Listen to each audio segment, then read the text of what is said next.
Have you ever lain awake at 3 a.m., replaying the same conversation in your head, wondering if you said the wrong thing? Or imagining 100 different ways a situation might go wrong? And here's the frightening truth. Overthinking isn't harmless. It's one of the most silent, most intelligent forms of mental self-sabotage.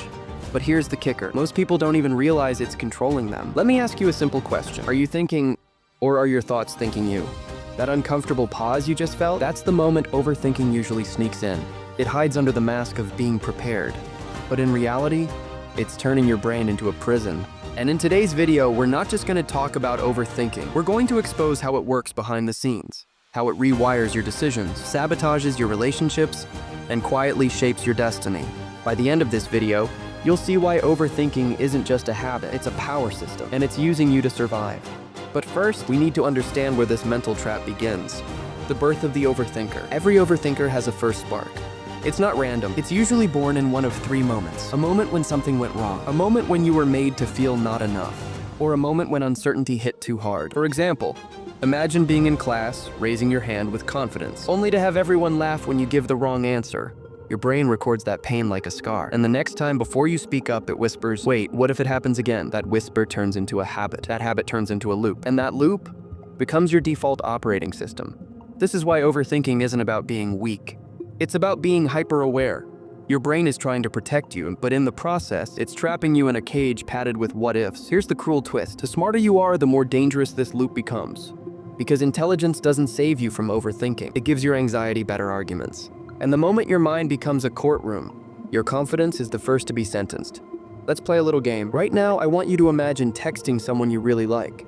You type, hey, then nothing. No reply for hours. What happens? Your brain doesn't say, maybe they're busy. No.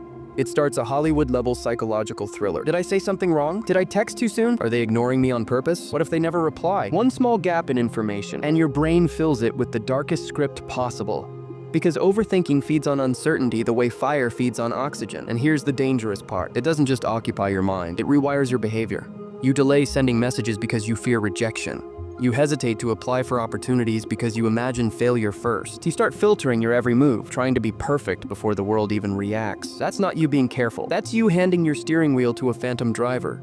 I know what you're thinking. If overthinking is so bad, why does my brain keep doing it? Because your brain loves patterns. It's addicted to predictability. And when it can't predict reality, it creates fake predictions to feel safe. Think of overthinking like a security guard who keeps turning on the alarm, even when there's no danger outside.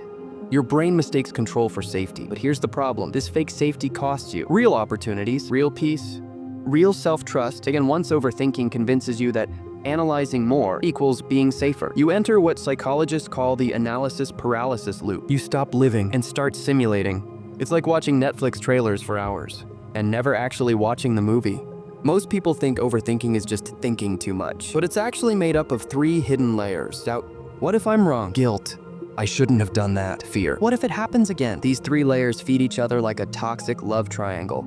You doubt, you feel guilty about doubting, and then you fear the consequences of both.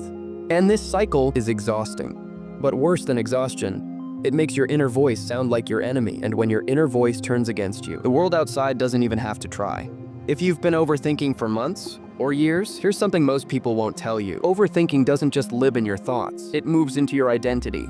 It changes how you see yourself. You stop saying, I made a mistake, and start saying, I am a mistake. That's how powerful it becomes. You start calling yourself awkward. You start believing you're not enough. You stop taking bold steps because your mind pre-defeats you. And slowly, you don't need anyone else to stop you because you're already doing the job. It's like hiring your own bouncer to block you from entering your own party. How overthinking hijacks time. Ever noticed how a 5-minute problem turns into a 3-hour mental war? You replay the same event. You change every variable. You try to solve things that haven't even happened. Overthinking doesn't solve problems. It just makes you feel like you're doing something about them. Or it's a productivity illusion. You feel busy, but nothing actually changes. Worse, it robs your present moment to feed an imaginary future. And here's the scary part. The longer you overthink, the more real those imaginary fears become. Overthinking doesn't stay in your head. It leaks into your sleep because your brain won't shut up. Your relationships because you read between the lines until they disappear. Your self-worth, because you mistake anxiety for accuracy. It convinces you that your thoughts are facts, but they're not. And the most dangerous part, overthinking teaches you to trust your fear more than your instincts. How many opportunities have you killed in your head before the world ever got the chance to test them? Now that we've pulled the mask off overthinking, let's talk about something far more powerful: reclaiming control. But here's the catch. You can't stop overthinking through willpower alone, because overthinking isn't a thought problem, it's a control problem. Step 1 isn't to shut your mind up, it's to watch it without obeying it. When you catch yourself spiraling into what ifs, try this. Pause, say out loud, "This is a thought, not a truth." Label it. Overthinking detected. This separates you from your thoughts, and that tiny space between the two is where freedom begins. Think of it like watching a bad movie. You don't have to believe the plot to finish the popcorn. Most overthinkers try to solve the entire future in their heads, but your brain can't solve what hasn't happened. The next step rule is simple. Stop trying to solve the entire maze and just find the next corner. Ask yourself, what's the very next small action I can take? Because action kills analysis. And when your brain sees action, fear loses its favorite fuel, uncertainty. Overthinking is like an uninvited guest who keeps knocking, but you can interrupt it before it takes over. Try this. Pick a physical anchor, like touching your wrist or snapping your fingers. When the spiral starts, use that anchor and say a trigger phrase like, "Not now." Redirect your attention to a tangible action. This isn't ignoring your thoughts. It's reminding your brain who's in charge. Because let's be honest, your brain doesn't always deserve the mic. Ironically, one of the best ways to defeat overthinking is to walk right through it. Ask yourself, what's the absolute worst that could happen? Could I survive it? What would I do if it did? This takes the power away from the unknown. Because once your brain realizes you can handle the worst, it stops trying to control everything. And the moment fear loses its mystery, it loses its grip. Every overthinker secretly suffers from broken self-trust. You doubt your decisions. You question your worth. You outsource your confidence to other people's reactions. Rebuilding that trust doesn't happen overnight, but it starts with tiny promises to yourself and keeping them. I'll wake up at 7. I'll go for that walk. I'll send that message. Every kept promise is a brick, and those bricks slowly rebuild your inner foundation. Think of it like earning a 5-star rating from your own brain. The goal isn't to live without thoughts. The goal is to live without being owned by them. Overthinking doesn't define you. It's just a program that's been running too long without an update. Here's a truth few talk about. You can't control the first thought, but you can always control the second move. The first thought might be fear. The second move can be courage. When overthinking whispers, "You can't do this," your second move says, "Watch me." And that moment is when the prison door starts to unlock.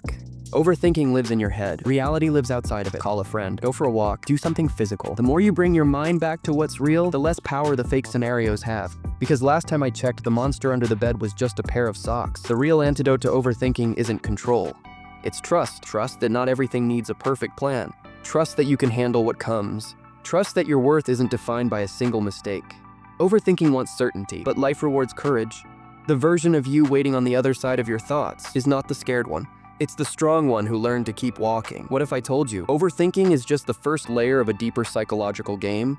Because once your brain stops spinning stories about yourself, you'll notice something else. Other people's reactions start to make more sense too. And that leads us into something even more powerful. The psychology mistakes that make people ignore you. If you've ever felt invisible, if you've ever wondered why people seem to overlook your presence or ideas, that next video will expose the invisible mistakes that almost everyone makes without realizing it. Click the end screen video right now. And let's take the next step together, because your thoughts should work for you, not against you. This is infinite mindset power, helping you unlock the mind, one layer at a time.